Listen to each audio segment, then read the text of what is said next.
আজকে যতগুলো ট্রিক্স আমি জানি তার ম্যাক্সিমাম গুলোই আজকে আলোচনা হবে ইনশাল্লাহ। লাইনে থাকি, মানে লাইভে থাকি, খাতা কলম নিয়ে বসি এবং পারলে শেয়ার করে দেই। তাহলে ট্রিক্স এটা। আমাদের স্ক্রিনে কিছু পোকা পড়তেছে, পোকার কারণে দৌড়ে এসে একটু লাল কালি টালি দিতেছে। Thank you very much. তাহলে ত্রিভুজ সংখ্যা অ্যাকচুয়ালি যেটা করতে হয় সেটা হচ্ছে গুনতে হয়। তখন কিভাবে গুনতে হয় লুক? ওকে, এই চিত্রের মধ্যে ত্রিভুজ করা আছে 1 2 সব মিলে একটা 3। এখানে 3টা আছে। এখানে কয়টা আছে?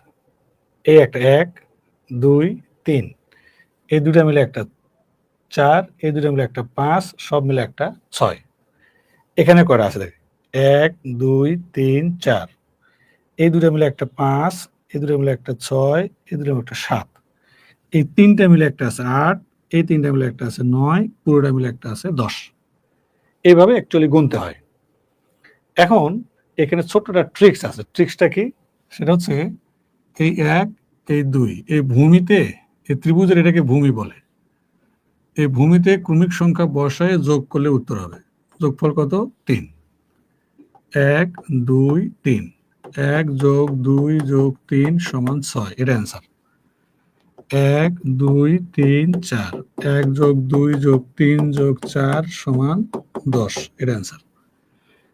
1 2 3 4 5, 1 যোগ 2 যোগ 3 যোগ 4 যোগ 5 সমান 15। এটা অ্যান্সার।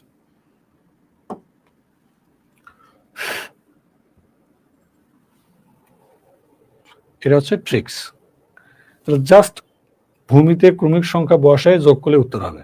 তাহলে আলটিমেটলি যেটা দাঁড়াচ্ছে সেটা কি? সূত্র এটা। ছোটবেলায় আমরা ধারার অঙ্কের সূত্র শিখেছি। n সংখ্যক ক্রমিক সংখ্যার সমষ্টির সূত্র, ক্রমিক স্বাভাবিক সংখ্যার সমষ্টির সূত্র আর কি এইটা। এখানে n হবে ফাঁকা ঘর যত, n এর মান তত। তাহলে এখানে ফাঁকা ঘর কত? 1 2 3 4 5, তাহলে n এর মান 5, তাহলে n প্লাস 1 হবে 6 ডিভাইডেড বাই 2 সমান 15। এখানে n এর মান 4, 1 2 3 4, তাহলে 4 গুণন 5 ভাগ 2 সমান 10। এখানে ফাঁকা ঘর 3, 3 গুণন 4 ভাগ 2 সমান 6। তাহলে প্রত্যেকটা সূত্র মতে মান আসতেছে।